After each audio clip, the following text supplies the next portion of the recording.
Good morning, Dr. Liao.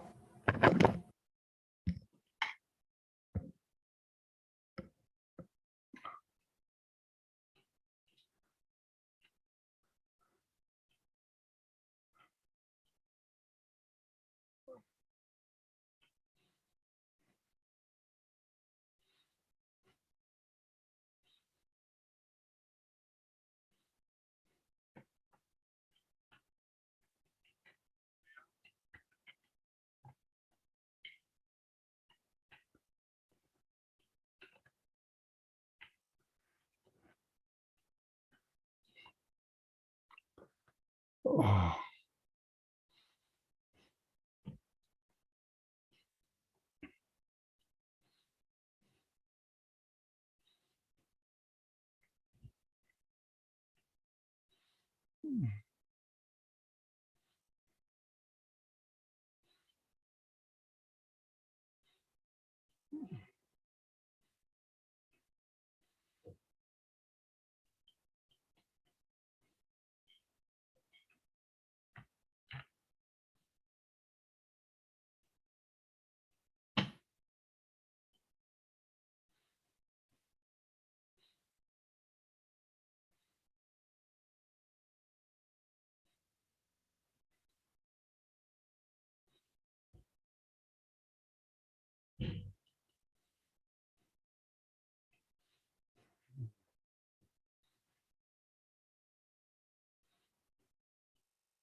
Um,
Hello, Dr. Liao.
Dr. Liao? Are you there, Dr. Liao? Perhaps not.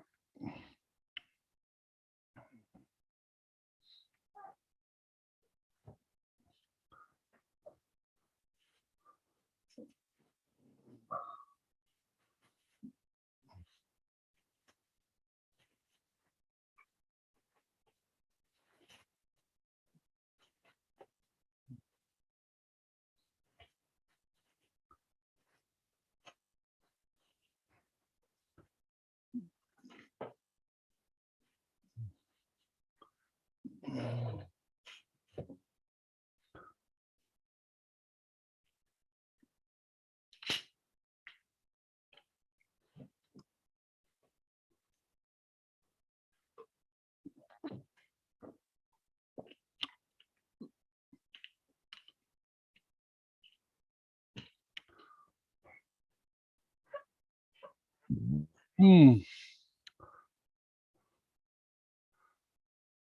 Oh.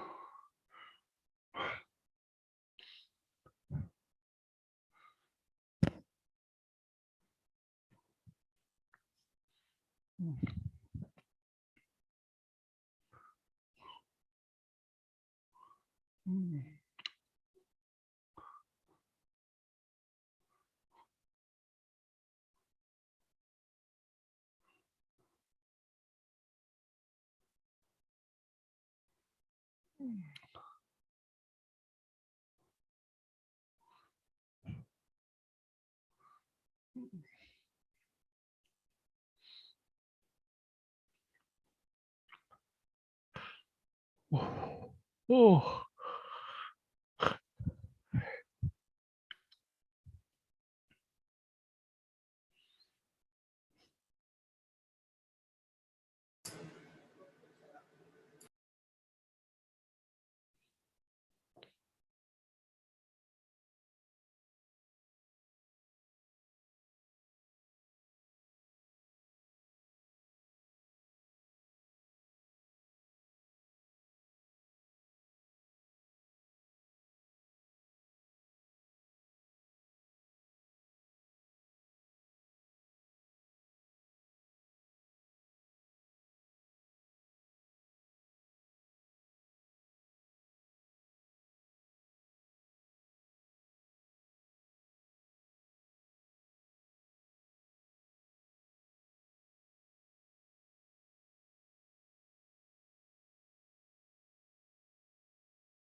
Let me delete some apps.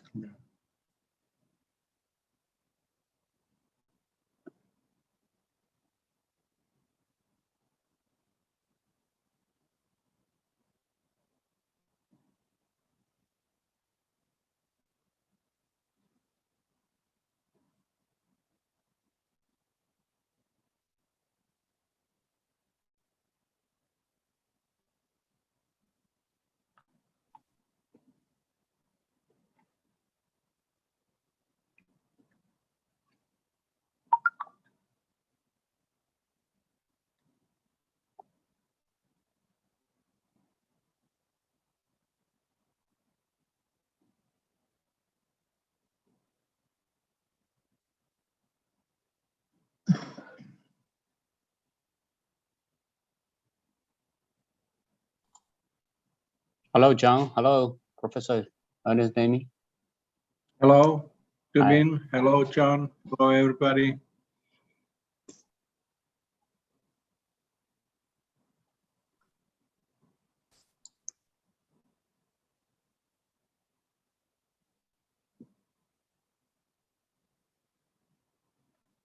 John, we can't hear your voice.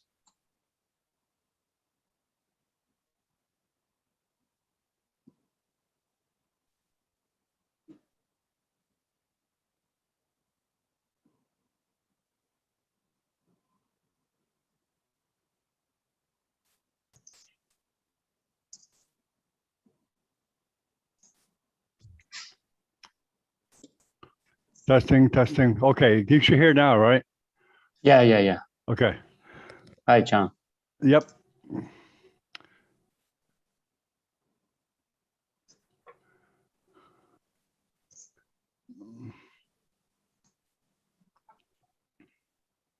Dr. Liao's here. Yeah. Is he going to translate or? Yes. Okay.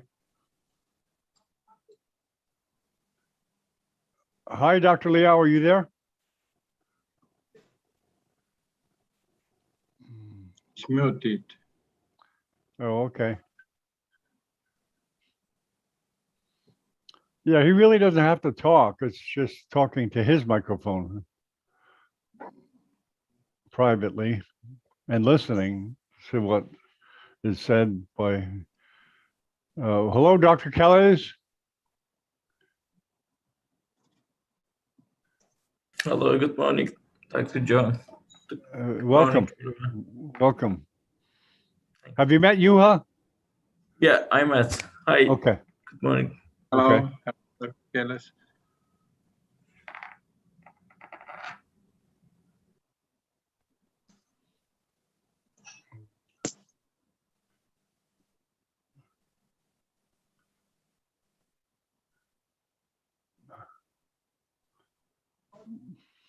Let me text Mustafa.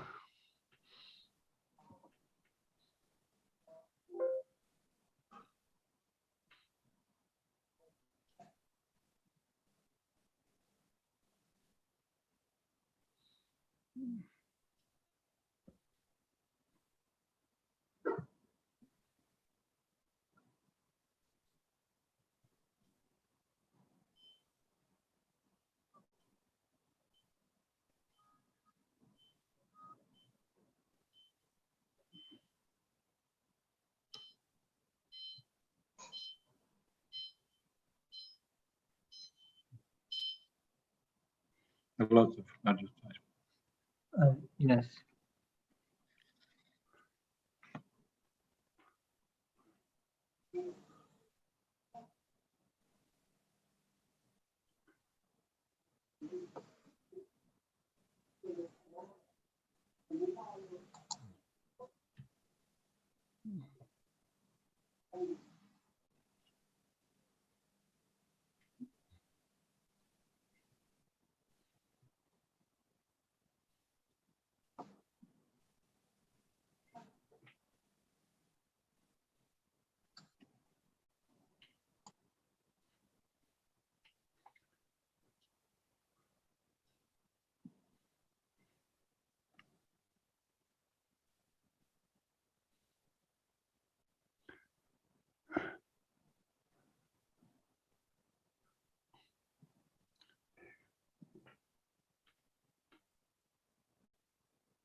5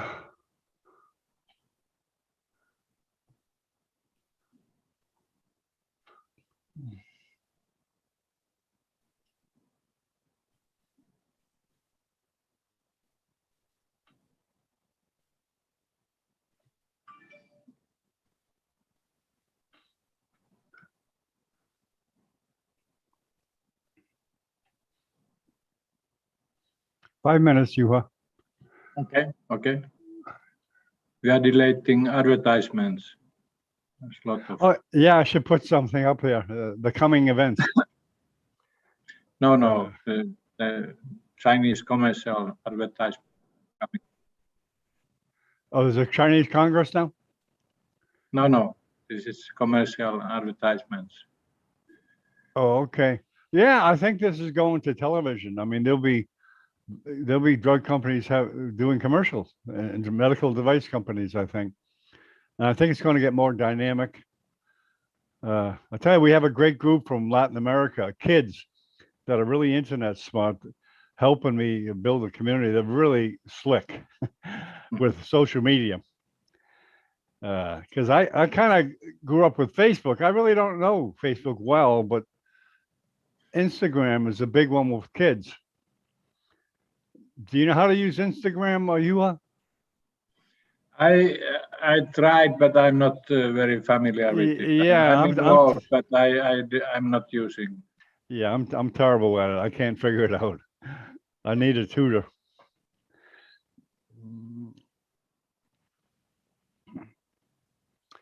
Do many people use Instagram, Ben, in China? I know WeChat is the big one. They use Instagram or no? No, we can't use it. Oh, okay. Yeah. Yeah, that's right. It's Facebook. It's Facebook product. Yeah, that's right.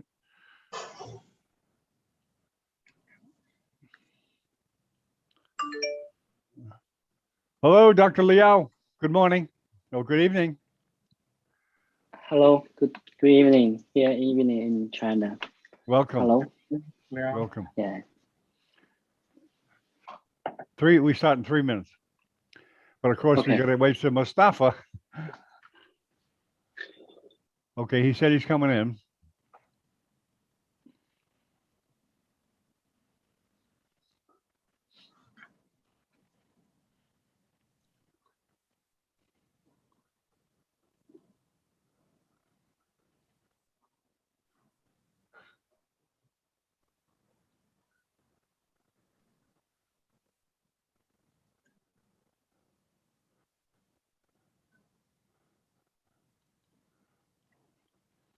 We had Al Mefti last night. He Oh, did yeah. he did a webcast from Turkey. Yes, I noted. Yeah. But Oh, it's so did you get a chance to see it? nighttime. Oh yeah.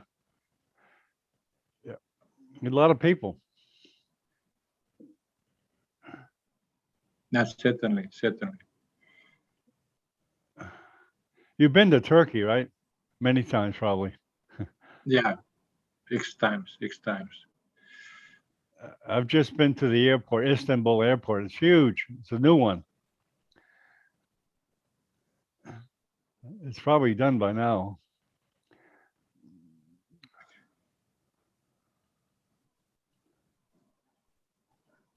Good. Good morning, Rostrum.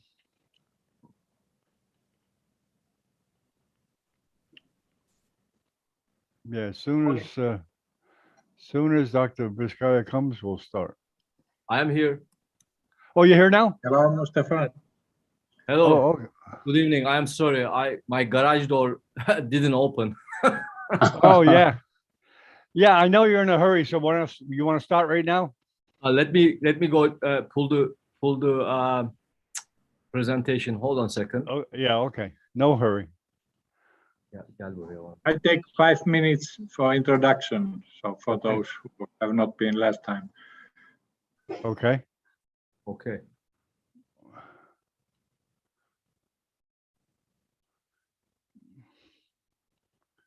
It is soon 7. Yeah. In 1 minute. Gel buraya. Bunu nasıl açayım? Okay. I'm ready anytime. Oh, okay. Are you ready? Ready, Mustafa? I'm ready. Thank you. Okay, here we go. 10, 9, 8, 7, 6, 5, 4, 3, 2, 1. Good morning. This is Dr. John Bennett from Miami Beach, home of Neurosurgical TV. We have the honor of having Mustafa Baskaya for the second week in a row. He's got a full schedule, so we'll get going. And we'll have Juha give a proper neurosurgery introduction. Good morning, Juha. Good morning, good evening from here.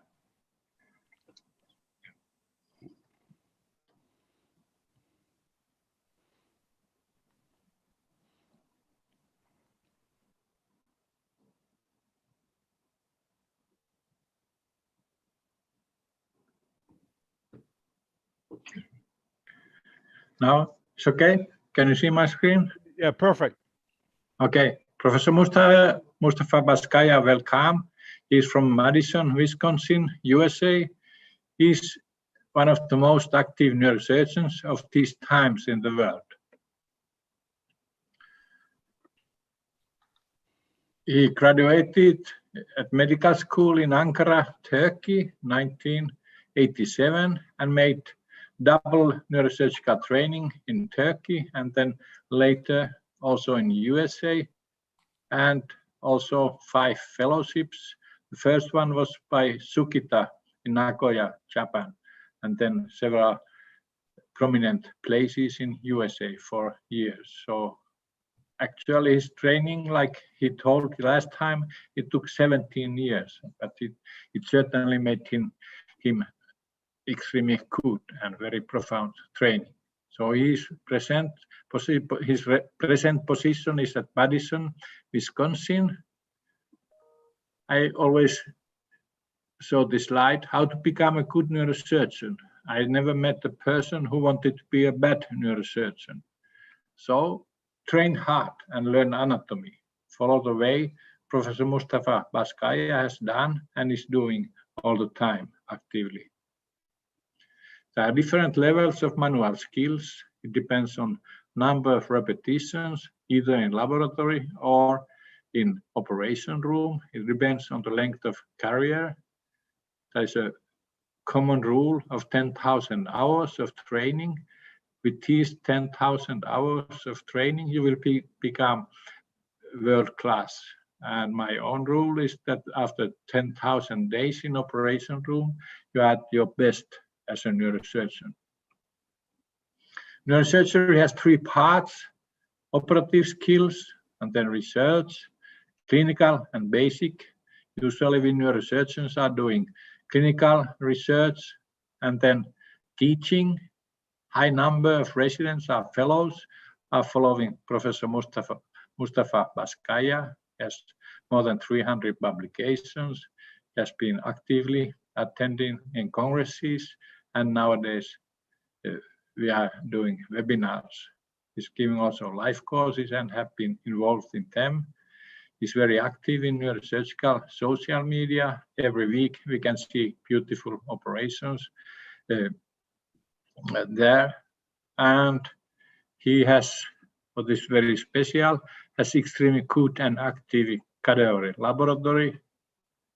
You should learn anatomy until end of your life. My teacher in anatomy in Zurich, Professor Giant Turnbury, was always shouting loudly, medical study is a lifelong study, and anatomy even more. So our lifetime is too short to learn exactly the anatomy. So this picture preparation from cadaver is from Mustafa Baskaya's cadaveric laboratory from his collaborator Emel Avci from Turkey.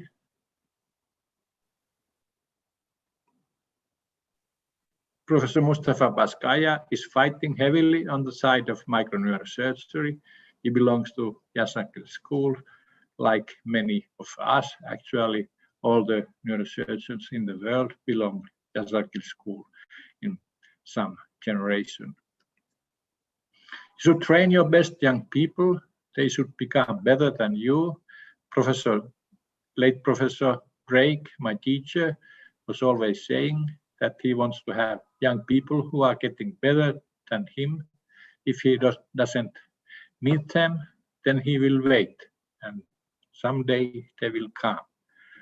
So I welcome Professor Mustafa Baskaya. He will speak today on acoustic neurinomas surgery, and it will be certainly interesting lecture and discussion after that. Welcome, everybody. Thank you, Juha. Thank you for a wonderful introduction. And you know that you are one of my heroes and one of my mentors. Actually, I call you and my mentors the Japanese word, but shokinins. They are guides. They guide you in a right path and mentor you. You don't have to train with certain people. You can have mentors in different continents, different countries.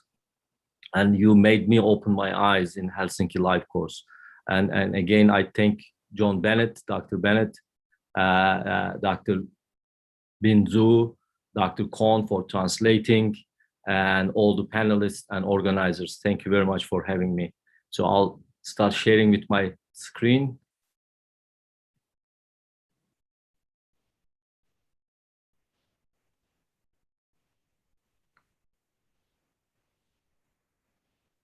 So today I'm going to talk about the vestibular schwannoma, microsurgery for vestibular schwannomas, and how I have become familiar with trans-labyrinthine approach. And as you know, neurosurgeons are not very familiar with the trans-labyrinthine approach. We like retrosigmoid, and retrosigmoid, retromastoid approaches are the workhorse of the neurosurgery, like terminal approach, no question. But once I have become more familiar and I start liking the translab, so I thought maybe I'll talk about the translab a little bit and introduce you to translab approach, how versatile approach it is, and then hopefully convince you can do it. So I have no disclosures, and this is our lovely City Medicine. We welcome everybody, and to perform this, the team approach is very important. So UW, University of Wisconsin skull-based team, myself, my neurosurgeon colleagues, but especially these two people, Dr. Mark Pyle, Professor Mark Pyle, and Professor Joseph Roche, they are extremely important, and they have a key role performing these approaches. So we do all acoustic neuromas, whichever approach we do, retrosigmoid, I do the craniotomy, they do the drilling of the internal acoustic canal. Can I drill? Yes, but this is what the deal with gentlemanship deal we have. And can I do translab? Yes, but it's gonna take longer. They are more facile and much faster and better than me. And in the translab, they do the approach, I remove the tumor. And then in the middle fossa, the same way. So we always do these surgeries together as a team, and that increases the success rate, sharing the responsibility, sharing the parts of the surgery, and everybody does what they are good at, okay? So what are the treatment options for, how do we get rid of this bar?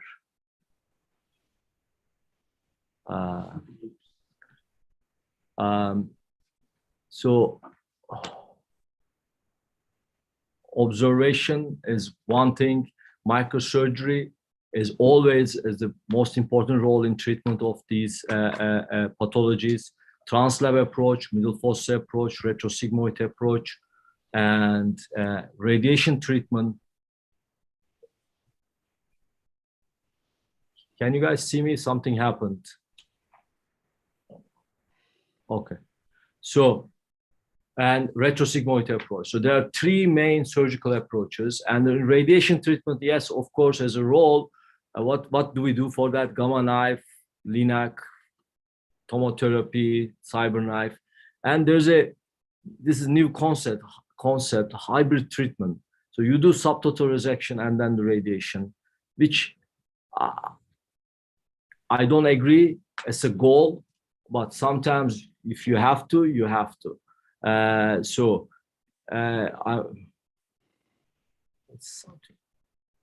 It's not advancing.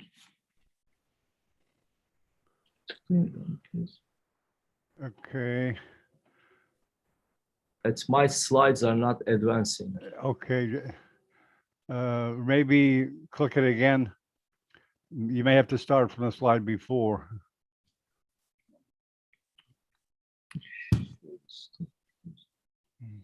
You'll get it.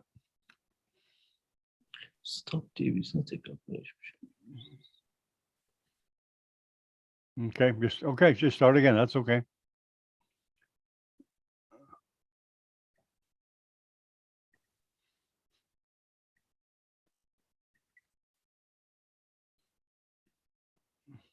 Okay, you can see it well. Okay, so aim of vestibular surgery is a maximal safe resection with aim of gross total resection. That's our goal should be. And while you are doing this, you have to preserve the facial nerve function. And if hearing is serviceable, you have to preserve the hearing. And you shouldn't have a high morbidity. Mortality is not an even question. Mortality should be 0 or at least near 0 in large series. So this is the way in 1915 in the Campbell's book, that's how they describe, they did the acoustic neuromas, golden finger technique, right? If you do it this way nowadays, you won't have any of these goals established. So selection of the approach all depends on the level of hearing and the size of the tumor, location of the tumor. Intracanalicular tumors with good hearing, middle fossa is a very good approach, and if tumor is located all the way lateral into the internal acoustic canal. If there is some cysternal portion, middle fossa can be a problem addressing that portion, so retrosigmoid is better for that. If no hearing at all, you complete loss of hearing function, then you can do retrosigmoid or translabyrinthine. So this is the approach showing the how you differentiate two approaches, right? This is almost similar ages, similar type of tumors. So one is on the right side here, 44-year-old woman, and if you look at carefully, there's a fundal cap, there's a CSF in the lateral aspect of the internal acoustic canal. Here, tumor is slightly bigger, same little on the left side, intracanalicular, but there's no fundal cap. Although there's a little bit cysternal portion of this tumor, you can do this with the middle fossa. Middle fossa is going to be the perfect approach for this. And that's what we did. And in both cases, we established the complete tumor resection, as well as the preservation of the facial function and hearing, serviceable hearing. So in large tumors, again, hearing is the important factor how you choose the treatment. Good hearing will attempt to remove a tumor via retrosigmoid approach. Poor hearing, no serviceable, or baseline like 50-50 is very large tumor that hearing preservation is not reasonable possibility, then you do translabyrinthine approach. So what are the main factors? Level of hearing, depth of the tumor extension into internal acoustic canal, having that CSF signal and the lateral canal, we call it fundal cap. Position of sigmoid sinus as anterior, posterior. These are important. Very anterior sigmoid sinus location is perfect for retrosigmoid. You have a large space. Is not good for translab. And the other contrary, if you have a very posterior sigmoid sinus junction, it's going to be difficult to get that tumor via retrosigmoid. So anterior approach, translab will be better. Presence of high jugular bulb. If mastoid is very small, contracted, is not good for a translab approach. And if you have no flow on the contralateral transverse sinus, sigmoid sinus, you don't want to take a risk of drilling bone over the sigmoid sinus, so you better not to do translab. And most importantly, experience of that surgeon. And tumor size has little effect on choosing the approach between retrosigmoid and translab. So now I'm going to introduce you to translab approach. What are the advantages? You early identify the facial nerve, decompress the facial nerve, and if necessary, even you can decompress the segment of the facial nerve in the labyrinthine area, labyrinthine segment. Direct route to the cerebellopontine angle. It's that you directly follow on to the cerebellopontine angle, and almost purely epidural approach. So you don't even sometimes in some small tumors, you don't even see the cerebellum at all. You work on the presigmoid dura. So you retract the dura with your instruments, bipolars or the suctions, and that makes a big difference in postoperative course. Most of the patients don't have a postoperative headache or pain. In contrast, retrosigmoid patients will always complain pain, and there's a 5 to 10% chance of post-craniotomy headaches in the retrosigmoid approaches. And you expose internal acoustic canal, if you drill really well, 270 degree. That's very important. And also questionable, this is questionable, maybe it is associated with less CSF leak than the retrosigmoid, and way wider anterior and superior exposure. So disadvantages, difficulty in exposing some tumors extending too anteriorly, limited exposure of the caudal extension in the lower clivus, and wide inferior brainstem attachment and high jugular bulb sometimes limit this approach.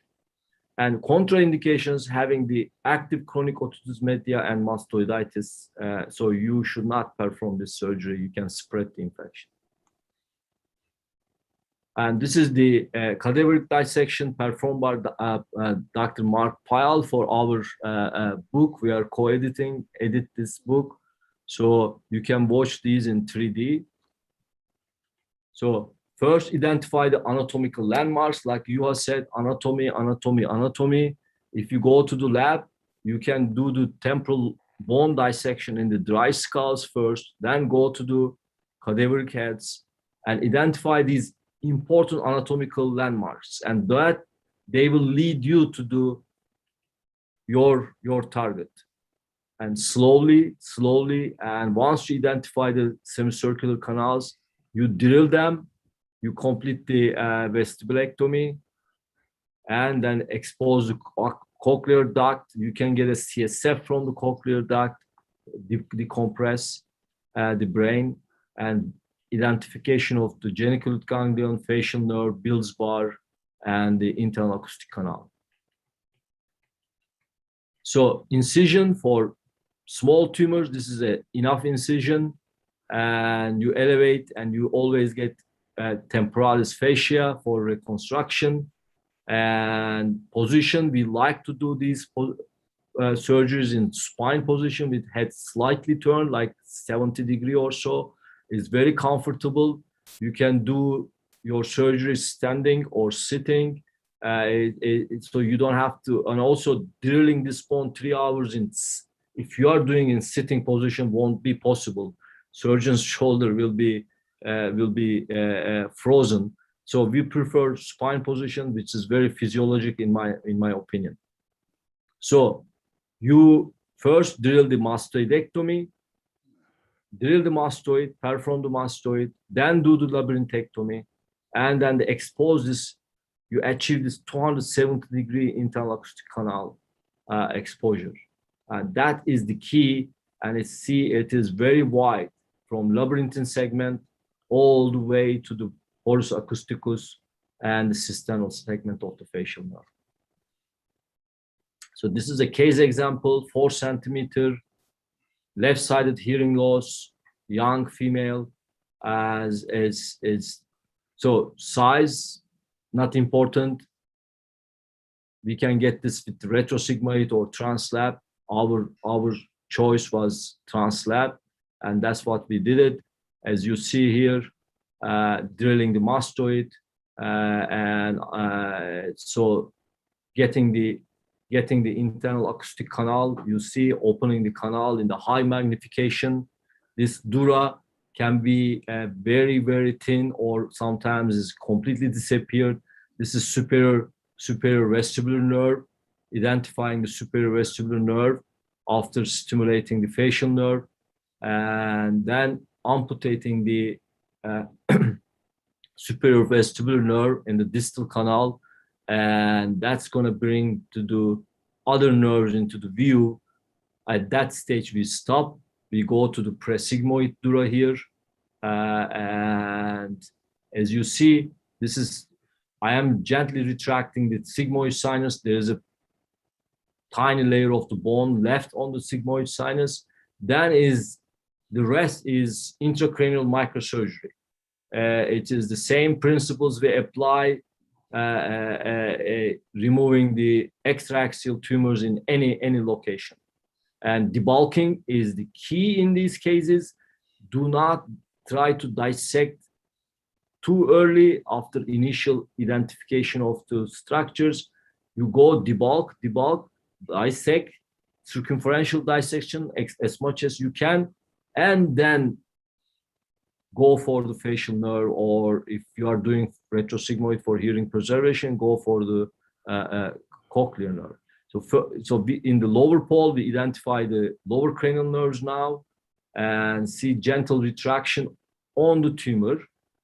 And that's going to be this is the lower cranial nerve. This is going to be the choroid plexus. So more anterior you go, you'll get to the entry zone of the eighth nerve. And then you work between lower pole, upper pole of the tumor, and then the medial side of the tumor. And again, debulk. And then you can exchange your plans.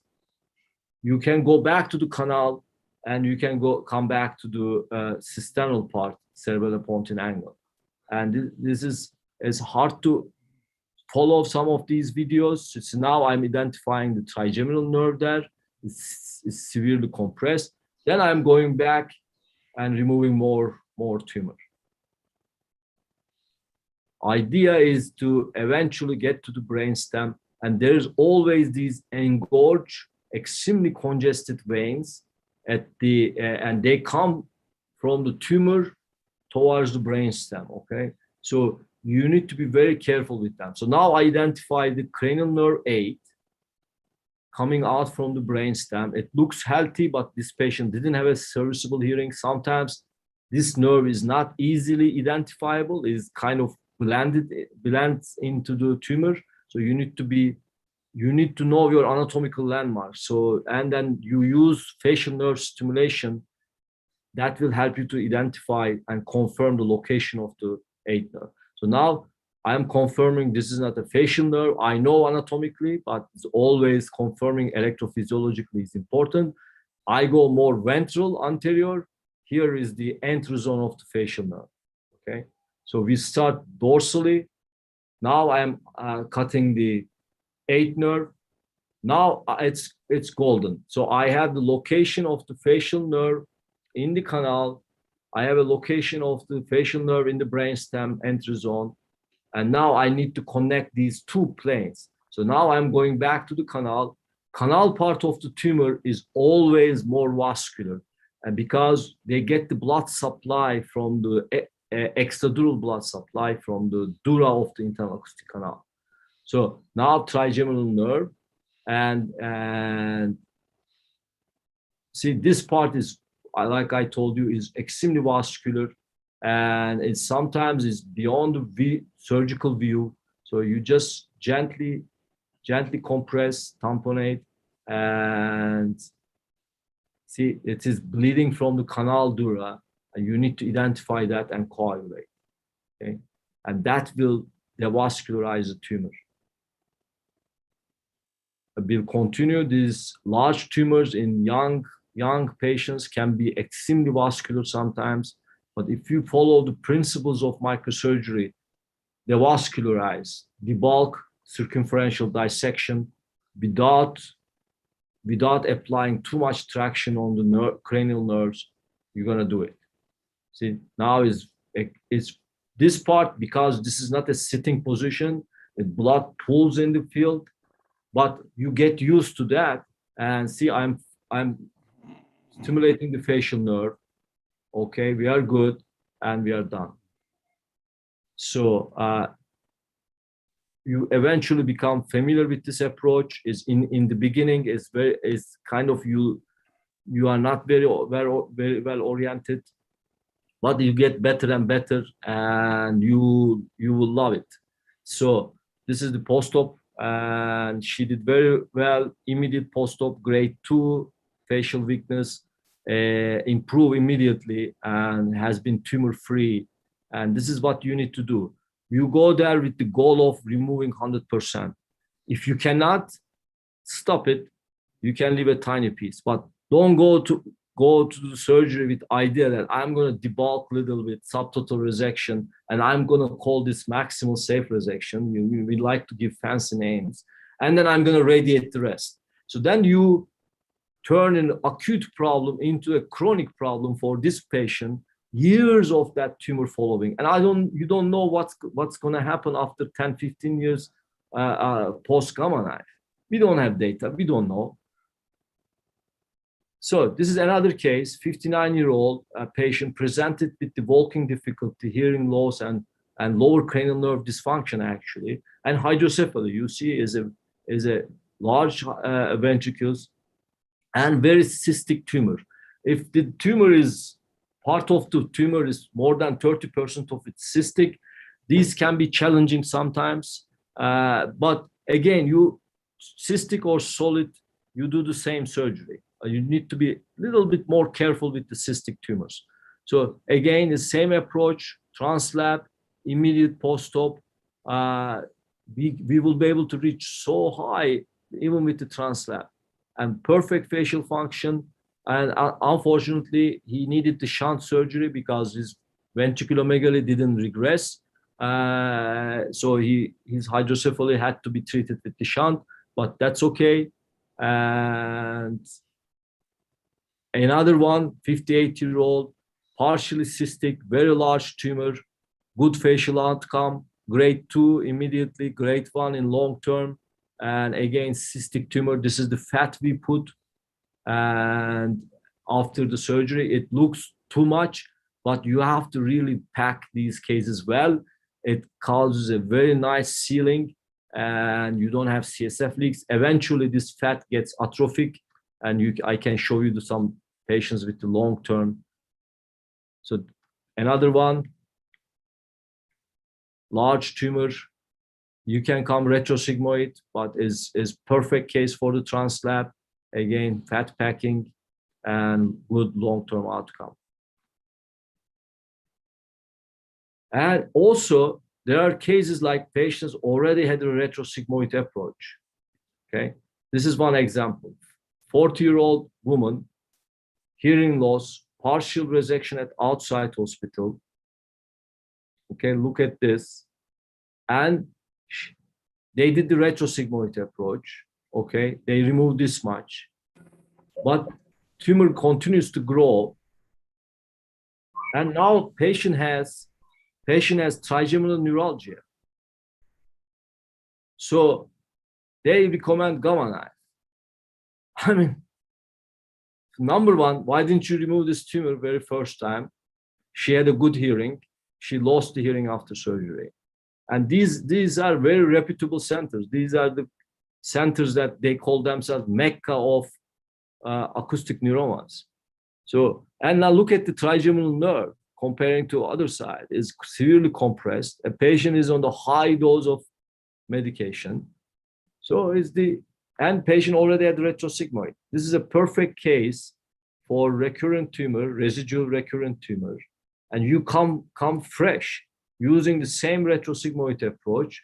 You drill the mastoid, you come presigmoid now. So it fits this, and this is what we did. And we don't want to go through the scar of their previous retrosigmoid approach. And we perform the translab. You see the mastoid segment, internal acoustic canal, and we're going to open the dura of the internal acoustic canal, and then opening the presigmoid dura.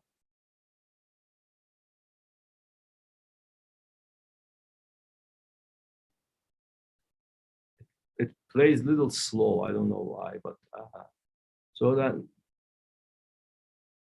facial nerve stimulation and debulking.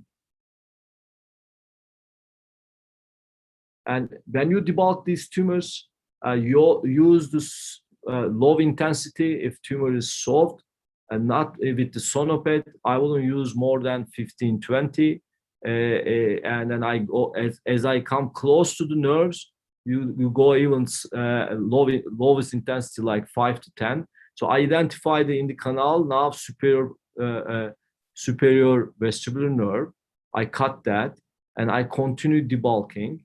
And now I got to the facial nerve here, you see, and these are sharp, flat knives. It's very helpful. It's facial, the big ones, and you can really apply little bit traction and contraction. So that will help. See, this is the facial nerve at the brainstem using the very sharp arachnoid knife. Its streaming is extremely slow now. So now that's entire thing is the facial nerve. And these suctions, I control the suctions. I don't have any other people to control. So I can adjust the suction, and I'm using suction. It's a retraction, contraction. And you see, this is the nerve in the canal coming down. This is the most dangerous part of the surgery. Here you can avulse the nerve, you can damage the nerve. And again, don't hesitate to debulk, okay? Keep debulking, keep debulking. Here is the difficulty, actually. You see the facial nerve coming here is not the facial nerve. It's gonna be the, my battery is not the facial nerve, is the trigeminal nerve is more stress in this case. And patient is symptomatic from the trigeminal nerve. So then, once I clean from the facial nerve, now I need to dissect off to trigeminal nerve. That's there. And I had more difficulty dissecting the tumor off the trigeminal nerve. But once you get that, you see the two components of the facial, the trigeminal nerve. It's then you connect two dissection planes, and now it's free.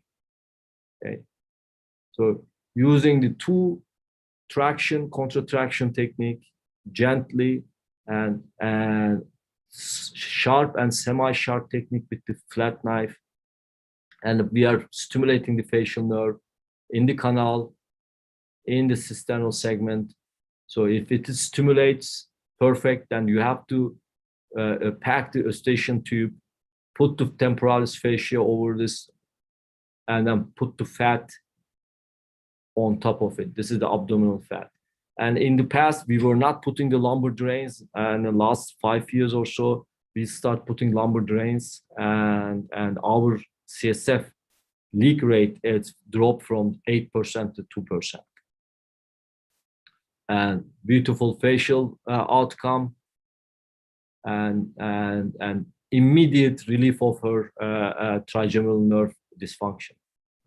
This is another case, outside hospital, surgical debulking via retrosigmoid, and tumors start growing again. They recommend gamma knife. A patient came to us for second opinion, and we recommend the translab approach. Same thing, immediate facial nerve function was grade 3 and improved to grade 2 over a year. Young person, no point going back, digging again, removing a little bit and doing gamma knife or gamma knife. So please do not do this type of surgeries, okay? Just do your best. Goal with the 100% gross total resection, if not, at least near total resection, and observe the rest of the tumor. You don't have to gamma knife right away. If you remove in a way, you devascularize the tumor, remnant won't grow. Even if it grows, it's going to be very slow grow, and it's going to surpass the patient's lifetime. And another patient, okay, look at this. This is a patient who had the surgery. They left this much tumor. In 2 years, and has grown this one. They removed it, they radiated, still tumor grew to this size. Perfect for translab, okay? Previously in Spain, they did this surgery in retrosigmoid, gamma knife, and you don't come back retrosigmoid. Translab gives you a fresh virgin route, okay? Grade 3 immediately, grade 1 long term. 60-year-old, hearing loss, walking difficulty, preoperative MRI, subtotal resection again, and cyberknife. Look at this. I mean, as they call it, this hybrid surgery. There is no such a thing. You don't go there with this idea. See this postoperative MRI with the fat suppression. Very nice, good resection. Again, retrosigmoid craniotomy, extreme cerebellar swelling during surgery. They abort the surgery, transfer to patient house. Patient had hydrocephaly. All we did is put the ventricle first, stabilize the patient, then came back, did the translab approach, and perfect facial outcome. And sometimes there are tumors that they receive the radiation right away. And this is one of them. For example, in 2010, they radiate this patient, radiosurgerize. It continues to grow in 2 years. And we did the retrosigmoid approach, okay? Grade 2 facial function. The patient is completely fine. So small tumors, I understand. You can do, gamma knife, radiosurgery in elderly patients. Young patients, I'm against any kind of radiation. We don't know the side effects of radiation in long term. And if you can, goal should be 100% resection, okay? And so now I'm going to touch base on this. Rarely these cases present as an emergencies, okay, or urgent cases. So I'm going to show my philosophy on staging these. I get criticized about this, but I don't, that's okay. You can criticize me, but I'm going to explain you why. Not every case. In some cases, tumor is very large and you keep going, very vascular, and it becomes 2 a.m., 3 a.m., you get tired. You can stop at that time. This is unexpected, unplanned staging, okay? Then you come back in 2 days or 3 days and then do the rest of it or whatever. These are unplanned staging due to the conditions at that current time. There are sometimes other type of cases, patients come with the emergencies. These tumors can cause intratumoral bleeding. Believe it or not, it's not rare having the large acoustic neuroma bleeding inside. So this is a 48-year-old man presented with sudden left-sided hemifacial numbness, sensory hearing loss, and is extreme headache and nausea, vomiting. So if you look at these images carefully, there is an intratumoral bleeding. Some of them, it looks like cystic tumor, but there is a blood within the tumor and sudden compression causing the severe headache. And this comes, he cannot wait to set up the OR, change your schedule, getting the neurotology colleague to do the translab. So you need to buy a time. In these cases, staging is perfect. How I do it, this is the way I do it. I come with the retrosigmoid. This patient had I believe first we put the ventriculostomy and quick retrosigmoid approach. And then the second stage, we waited, he's stable. We removed the probably 60-70% of the tumor. And we stopped just because in the middle of night, you don't want to go do 8-10 hour surgery. You have to be smart about this. And then in few days, you come back, okay? You do the fresh approach, translab. You can come back retrosigmoid too, but and now I think in my mind, translab is superior approach. So I come back as a translab and remove the rest of it with the translab. These are not common cases, rare. In my series, not more than 10 I did like this, but you need to be aware and you need to be smart. That's why I'm showing you.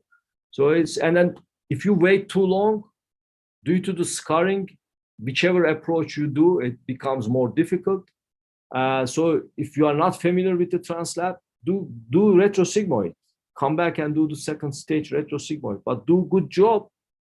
So you look at these tiny vessels, right, on the surface of the tumor, and you follow these like meningiomas or any other tumors, and then if they are giving branches to the tumor, take only those branches, like AVM, side feeders, right? And then look at these engorged veins. Be careful with those veins, gently compress them and try to move. If you apply too much suction, you can cause bleeding.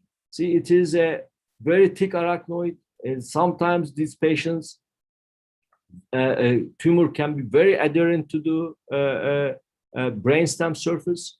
So try not to be subpeel in the brainstem dissection. Okay, that's the key. You can damage the brainstem.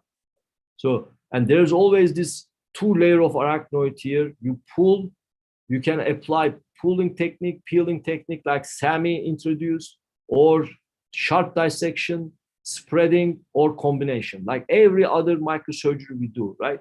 If one move doesn't work, go to the other move and gently see that tiny vessels going into the tumor. You can take the rest, you preserve. And now going back to debulking, that's the original debulking. You see there's a hemorrhagic cavity here, and now it's easy. It becomes easier as you debulk, and don't take me wrong, these surgeries are not easy.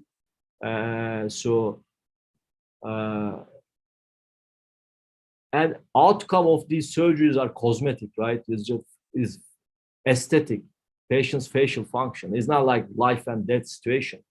So it was in the first stage when the patient came, he was very sick, but we stabilized him with the Ventrig and taking him, decompressing the brainstem, and then come back and doing the final stage.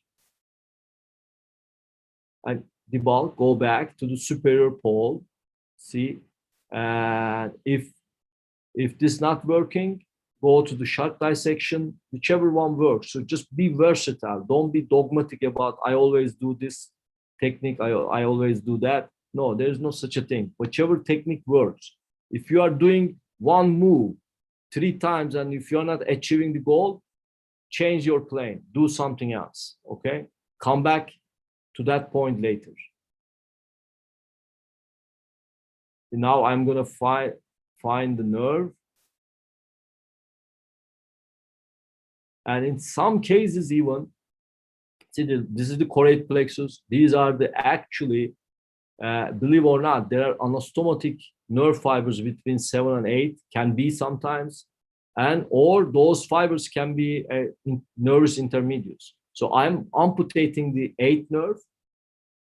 Patient has no hearing. Okay, remember that. So I can take his 8th nerve, but the patient has a hearing, as it's serviceable and it's reasonable chance to preserve, you have to preserve the hearing, and then you do the retrosigmoid approach.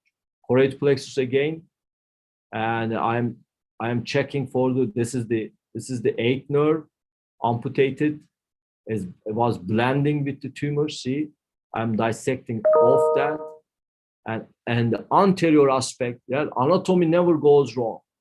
Anterior aspect, I'm gonna find the facial nerve, okay? The traction, contratraction, traction, contratraction, sharp dissection, spreading, peeling, but is gentle. And how I develop these techniques, I develop these techniques in the lab. When I did the middle cerebral artery occlusion in the rats, I learned sharp dissection. when I clean the cadaveric heads, P. arachnoid, I learned these peeling techniques, okay? It doesn't come to you right away. Like Juha said, you have to complete that 10,000 hour rule, okay? And then you combine with the lab, these will come to you. It doesn't happen, these techniques, you just don't, one day you wake up and, oh, I'm the best micro dissector. No, there's no such a thing.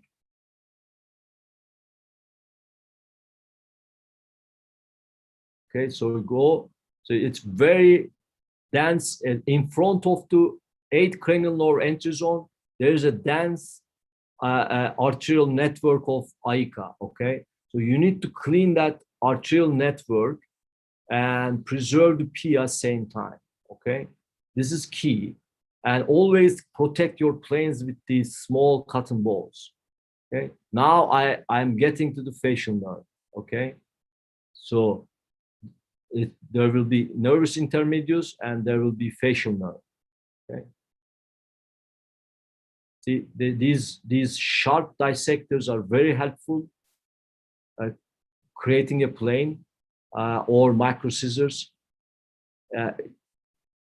I don't like peeling technique when it comes to the facial nerve. I like gentle traction and contratraction, okay? So now whole facial nerve entry zone is exposed, okay?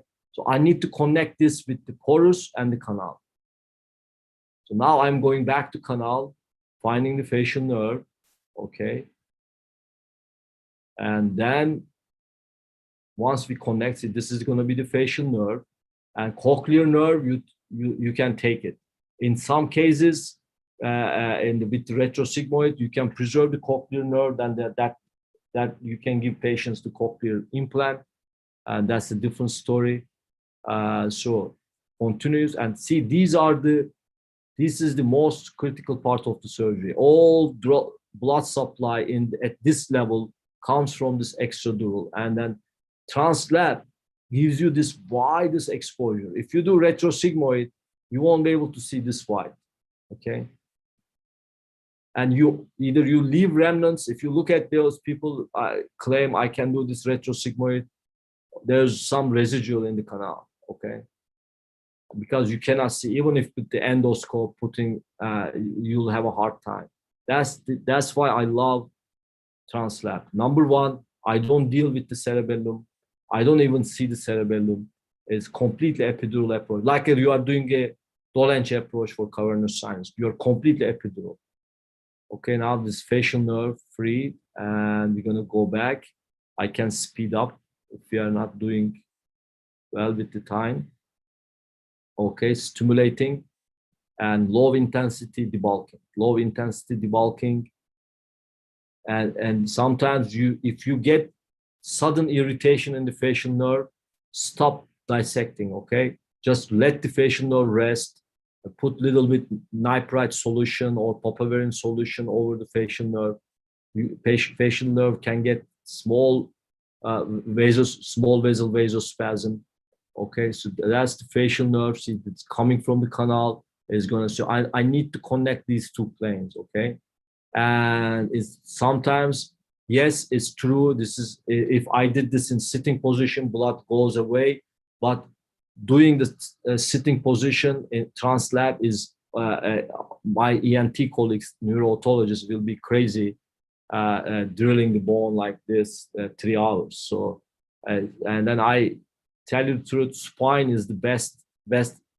I don't like prone approach. I don't like sitting approach. I'm telling you right away, because I get tired in both.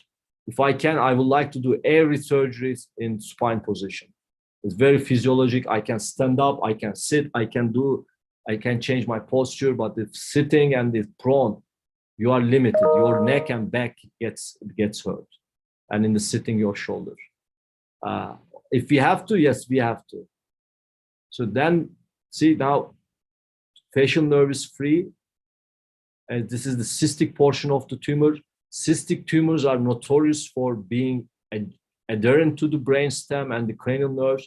So you can create the plane and try to don't violate the wall of the cyst, okay? So this is, see that this is the extradural supply. It was coagulated before, so now I take it out. So I'm gonna jump these and then eventually remove it.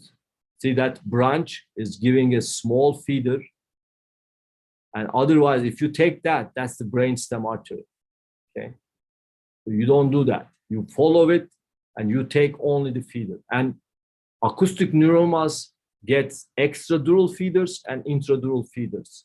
They will get intraaxial feeders from the ICA branches. Okay, very small feeders. So you need to identify this. This is acoustic neuroma surgery. Is you are doing like an AVM surgery. Okay.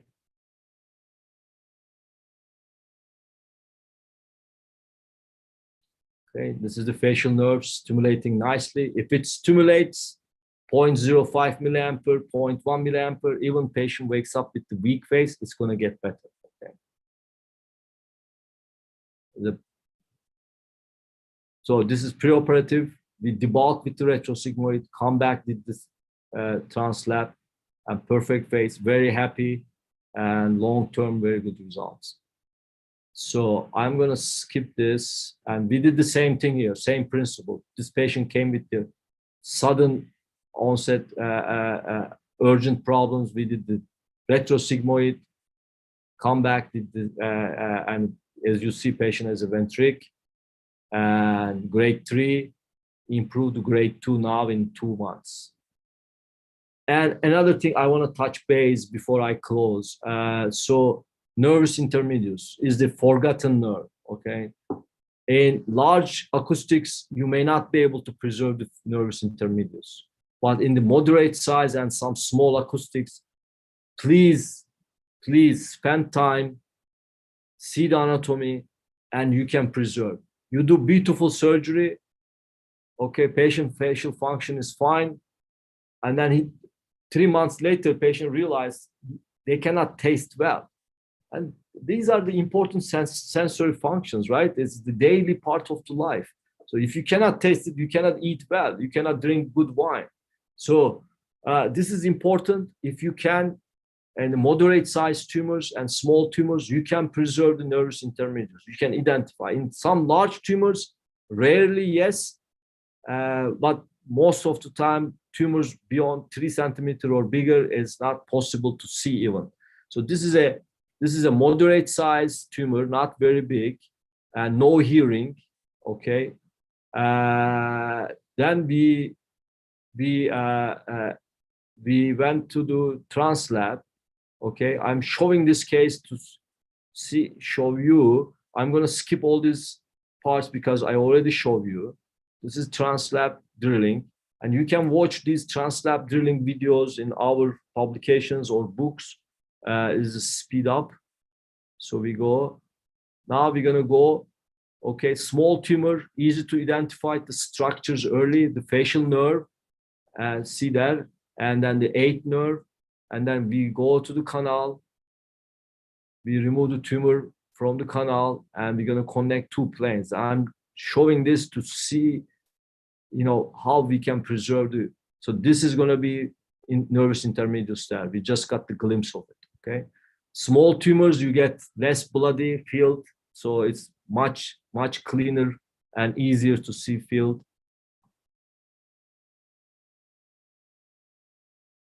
Okay, that's the 8th nerve. Patient has no hearing, so I'm going to cut that 8th nerve. And when you are cutting this nerve, be careful. There's always an arterial loop of the AICA between 8 and the 7. Okay, you can easily cut these arteries. There's a rich arterial network there. So this is the facial nerve, and that's the intermedius nerve. Okay, always stimulate to confirm. Very rarely you can have a 2 facial nerve. We call it bifid facial nerve, and it's split it by the tumor or anatomical variation. So you need to preserve both. Okay, so see, this is the artery, and this is the nerve. See, this is the artery right behind the facial nerve in front of the 8th entry zone. And we'll go same technique between canal and the cisternal segment. Remove That's the brainstem. I'm not steady. Always keep changing my planes, and then go around the tumor, debulking. Go around the tumor, debulking.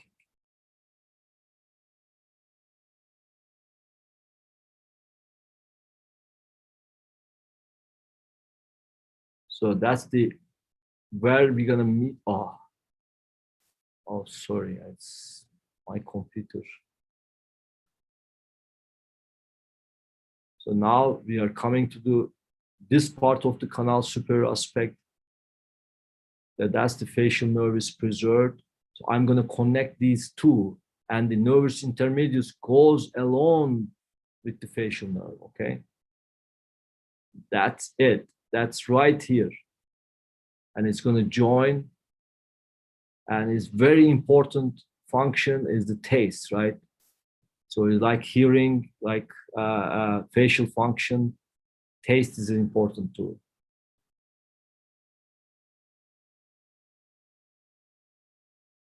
So now we preserve facial nerve, and then this is the stump of the tumor.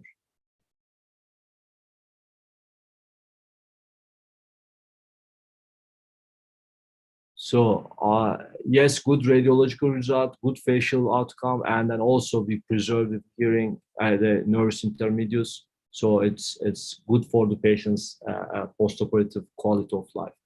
So general principles and tricks. Preoperatively, correct selection of the patient, correct selection of the approach, stage approach if there is a problem, emergency cases, and patient's hearing and facial nerve status is important in selecting the approach. Correct knowledge of pertinent neuroanatomy, and correct surgeon's discretion. Maximal safe resection versus hybrid. I don't like doing it, the hybrid surgeries. Why should I charge the patient twice, right? Intraoperatively, CSF drainage is important.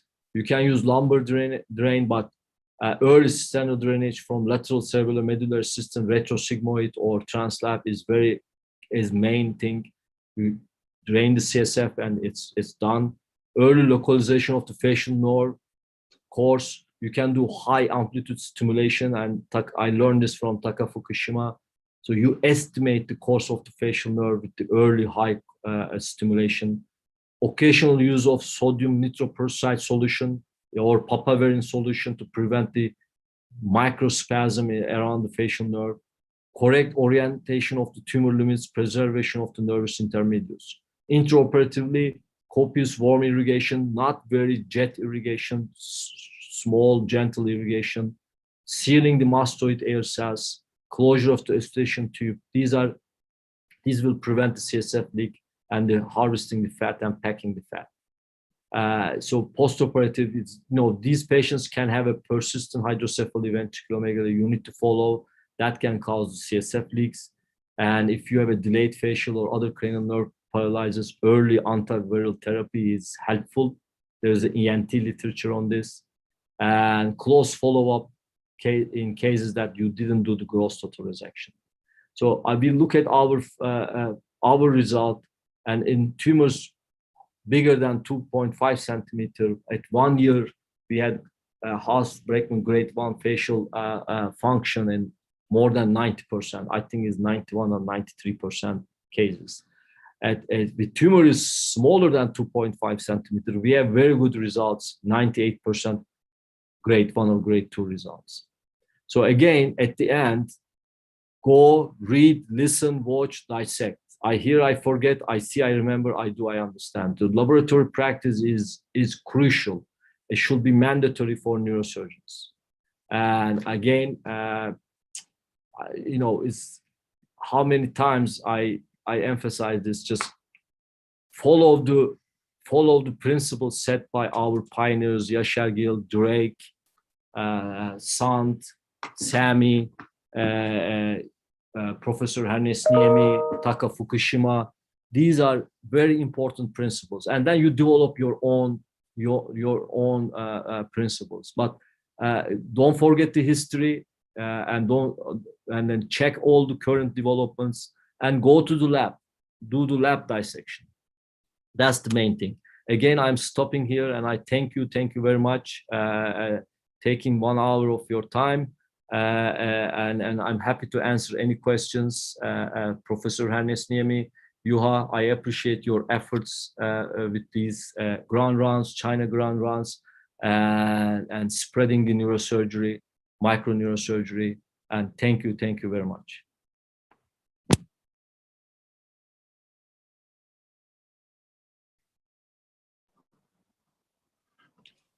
Thank you, Mustafa. Wonderful lecture, beautiful surgery. So I open the discussion.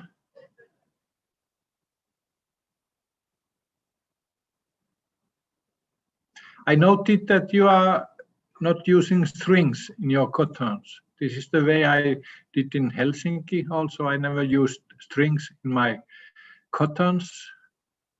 But here in China, I have to do. We have to do here too, but the OR nurses tolerate me and they don't write me up for that. Sometimes it's very, if you have a nurse that he or she doesn't want to do it, there's no way you can break those rules. But it's very soft, and I hate those strings most of the time.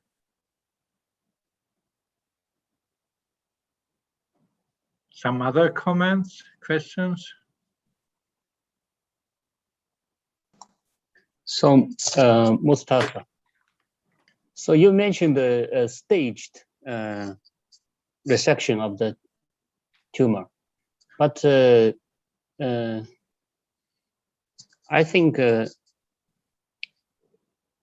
what's the threshold for you to make this decision? Yeah, so there are two different concepts in this, right? One, some people will plan stage for tumors like 4 centimeter, 5 centimeter. They will say, I'm going to stage this. Whichever approach you do, they do Trans-lab, they come back in 2 weeks, they will do the rest again Trans-lab. I don't like that idea. If I can, I like to finish everything at once. And only condition, sometimes extremely difficult cases, you keep going, and the conditions change in the operating room. So around 8 p.m.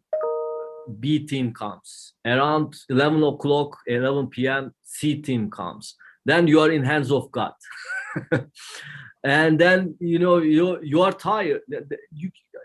You say, oh, I never get tired. We get tired mentally, and that also drains mentally you. And then you are at the most important part of the surgery.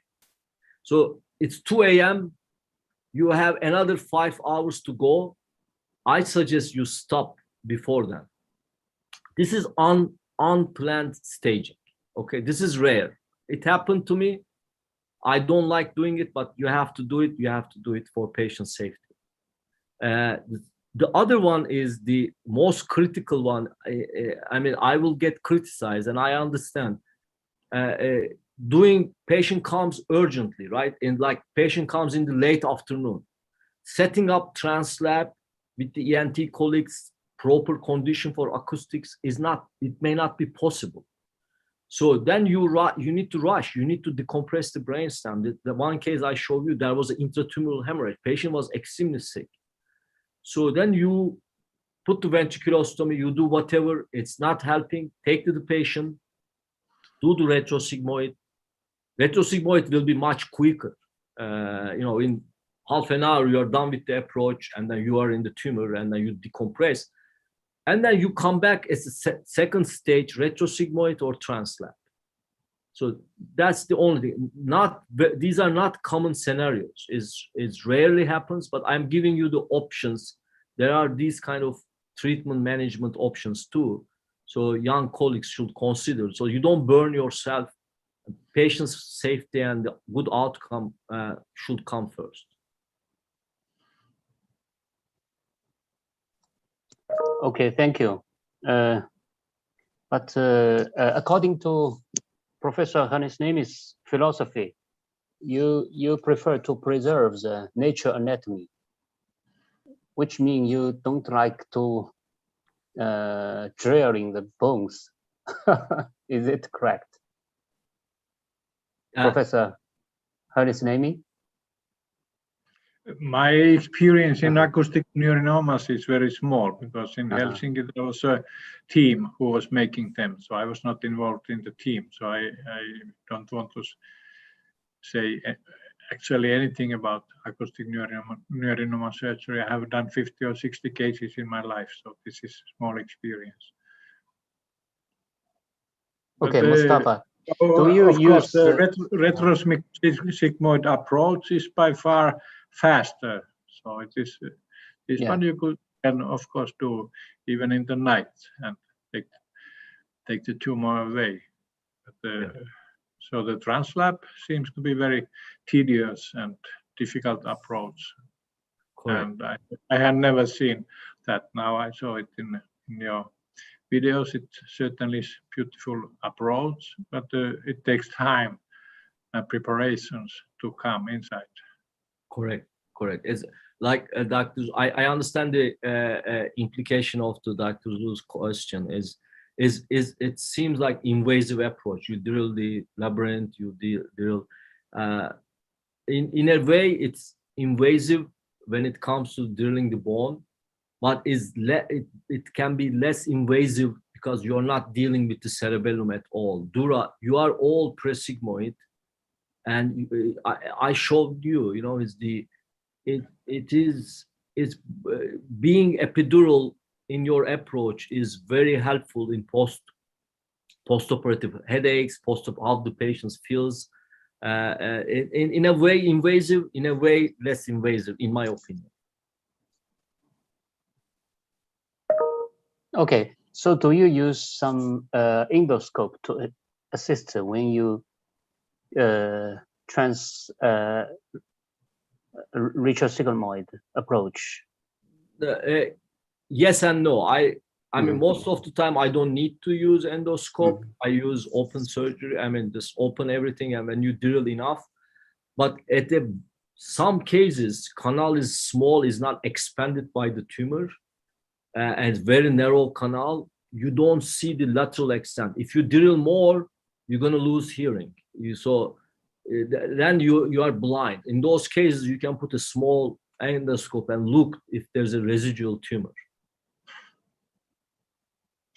There was a question about how much fat you are placing postoperative.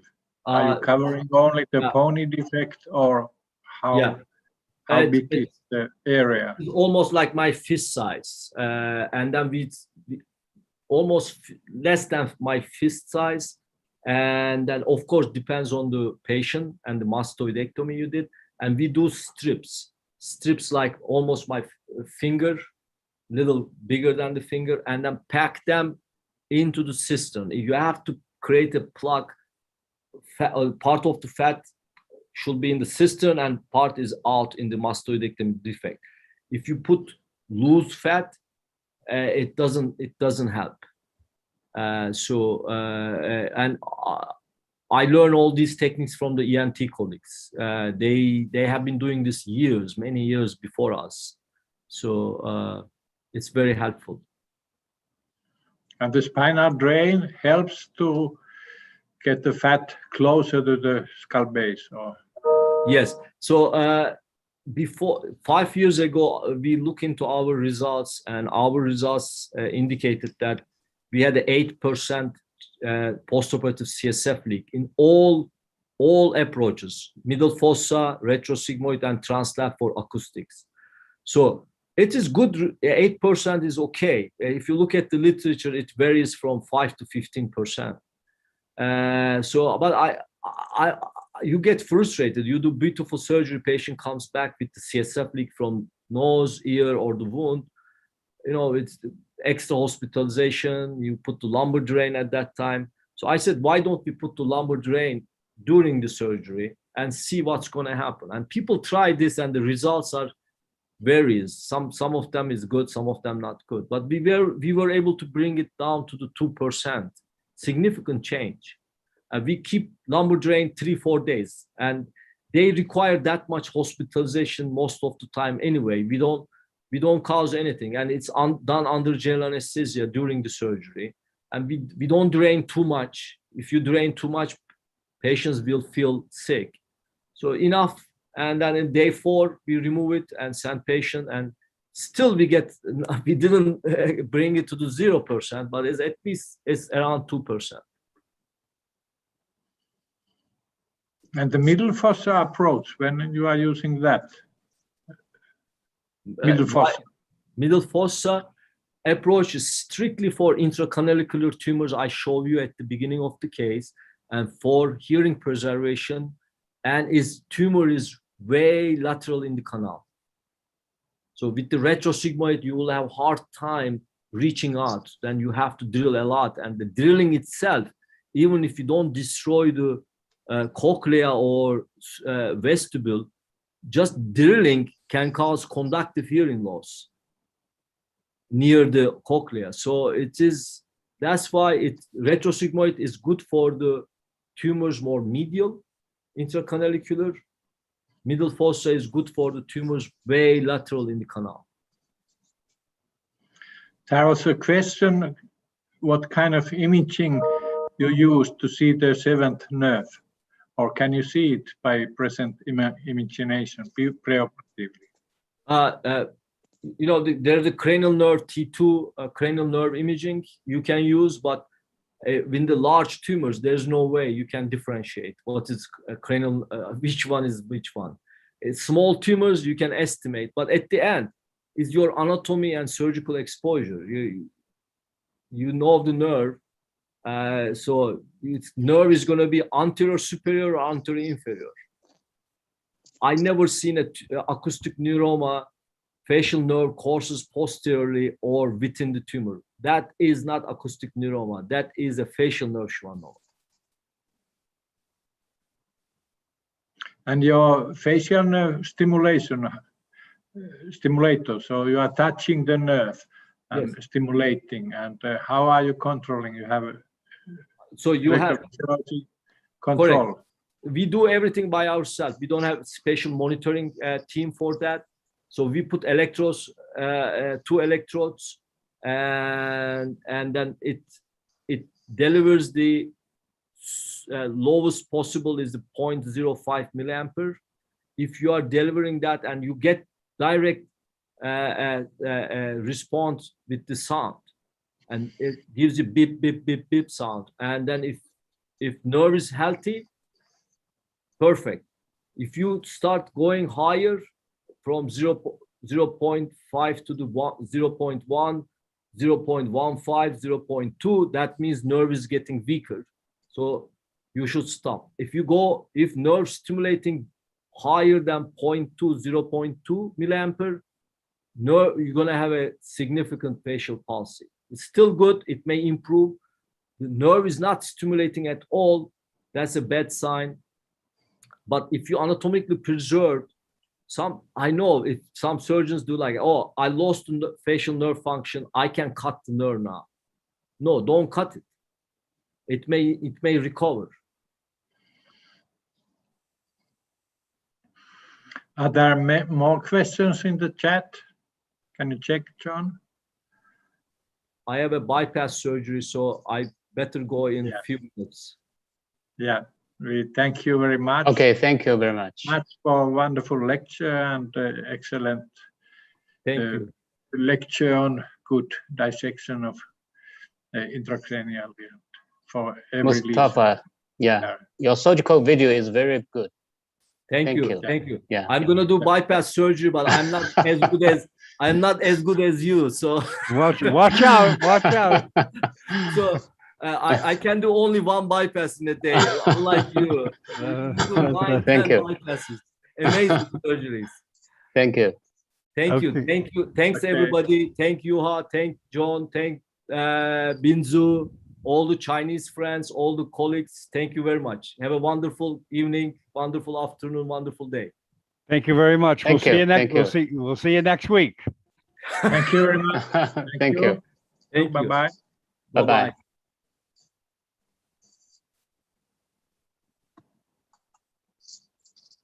Okay, very good.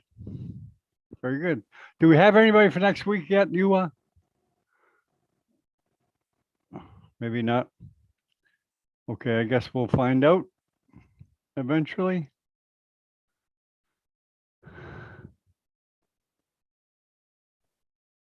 Hello, John. Hey, Jack, how you doing? Hey, I'm fine, fine. Actually, I think I missed a little bit. I thought that it was started at like 8 p.m. Yeah, normally it does, but Dr. Mustafa had surgery 1 hour. He's in Central yeah. Time, so he had to, go earlier. Yes, So he's going right to the OR from this lecture. but it was interesting. Something that I still heard. It's okay. Yeah, very interesting. A lot of interest in him. Dr. Mefti from Turkey, Dr. Yazigil from Turkey. Turkey is well represented. Yeah. What's the name of the guru that we had like some months ago? From Turkey, the guy. Now I forgot. He's pretty old. Yeah, Dr. Yazigil. Oh yeah, exactly. Yeah. Amazing. He's one of the most well-known neurosurgeons in the world.